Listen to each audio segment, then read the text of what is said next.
Vítajte pri našom ďalšom videu na YouTube kanál. Nachádzame sa v Jasenskej doline a dnes sme sa vybrali na túru na Lisec. Nachádzame sa pri smerovníku chata Lisec a odtiaľto po Modrej sa vyberieme na vrchol. Odtiaľto by to malo trvať približne 2,50. Uvidíme, ako nám to pôjde, možno to skúsime trošku rýchlejšie. A ak sa nám podarí, chceli by sme ísť ďalej až na Malý Lisec.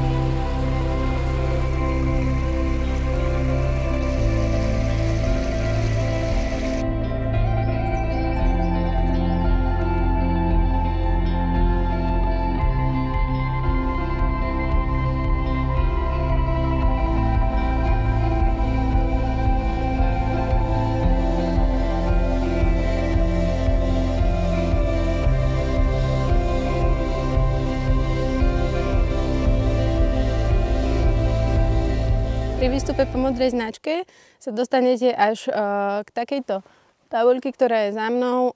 Tá označuje to, že severné strany Lisca patria pod Národnú prírodnú rezerváciu, ktorá bola založená v roku 1984.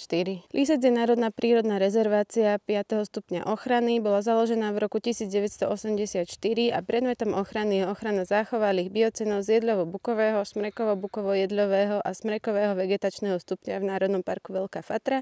Okolo Národnej prírodnej rezervácie sa nachádza aj ochranné pásmo 3. stupňa do vzdialenosti 100 metrov smerom von od hranice chráneného územia. Nachádzame sa na sedle Grúň. Prešli sme sem po Modrej turistickej značke od chaty Lisec. Približne sme prekonali nejakých 390 výškových metrov. Kúsok za sedlom Grúň sa vám otvorí lúka, po ktorej budete stúpať rovno hore, a keď pôjdete na jar, tak ako sme šli dneska my, tak uvidíte krásne snežienky a možno vyššie sa nám ukáže aj šafrán, takže oči otvorené.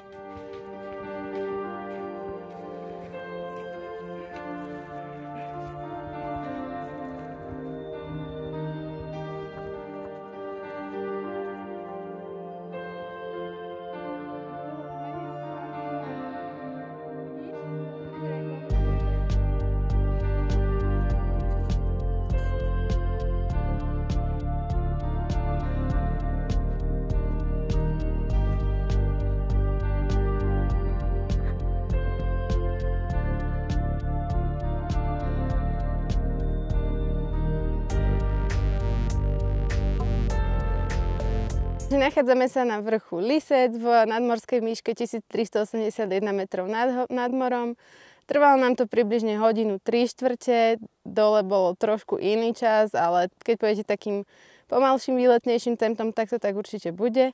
Odtiaľto sú krásne výhľady, či už na Turčiansku kotlinu, alebo za mnou na vrchy Veľkej Fatry. Popísané to nájdete kúsok vedľa na takom smerovníku, ktorý je k 45. výstupu obce Bela Dulice, ktorá je veľká pomôcka, aby ste vedeli, na čo sa dívate. A my teraz budeme pokračovať ďalej smerom na Malý Lisec. Malo by to trvať približne hodinu 45, tak uvidíme. Lisec je krásny výhľad, najmä na veľkofatranské vrcholy, ako je Skalná Alpa, Malý Lisec, Rakitov, Ploska, Veľkofatranský hrebeň smerom na Borišov.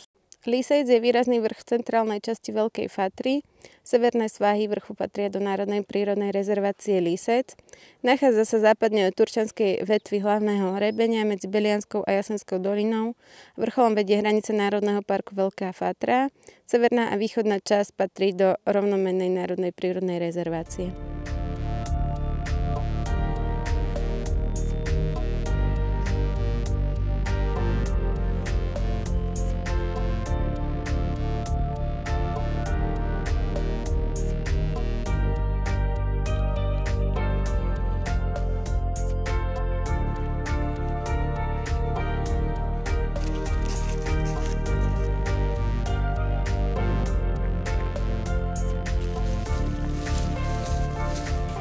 Cestou po modrom turistickom chodníku na Malý Lisec smerom z Lisca prechádzate cez Národnú prírodnú rezerváciu Madačov, ktorá je takisto v 5. stupni ochrany.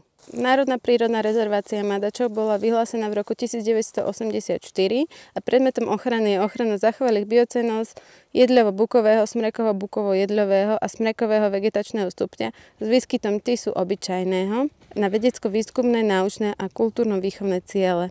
Ochranné pásmo do vzdialenosti 100 metrov smerom von od hranice chráneného územia je v 3. stupni ochrany.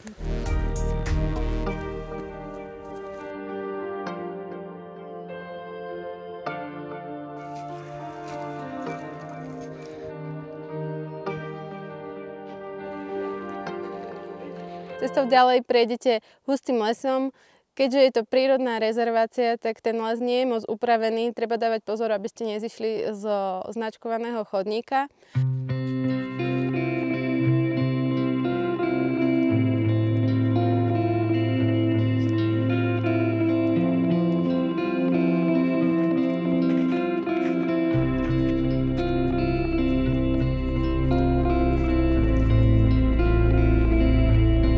Konečne sme na vrchu Malý Lisec vo výške 1297 metrov nad morom. Na Malom Lisci končí aj modrá turistická značka. Vlastne kúsok, asi 10 minút pod vrcholom je sedlo, raz cestie, vlastne sedlo pod Malým Liscom a tam sa napája aj červená turistická značka, ktorá vedie hrebeňom Veľkej Fatry. Výhľad z Malého Lisca určite stojí za to. Kúsok pod vrcholom, idete v takým stúpaním po lúčke, odkiaľ vidíte aj na Lisec. Malý Lisec nie je až tak blízko pri Lisci, ako sa môže zdať. A ďalej vidíme veľkofatranský hrebeň smerom od Borišova, za ním sa týči Ostredok, kúsok Krížnej, ďalej Ploská až po Rakitov. Ďalej vidno až hrebeň Nízkych Tatier. Záver nášho videa bude s výhľadom z Malého Lisca na Lisec. Ďakujem, že ste ho teda dopozerali až do konca. Určite budeme radi, keď nám dáte odber. Ak sa vám video páčilo, tak páčik hore. A takisto nám môžete do komentárov napísať, či ste už na obidvoch kopcoch boli, alebo ste pokračovali ďalej po červenej značke smerom na Jarabinu. To možno uvidíme zase na budúce. Ďakujem a vidíme sa.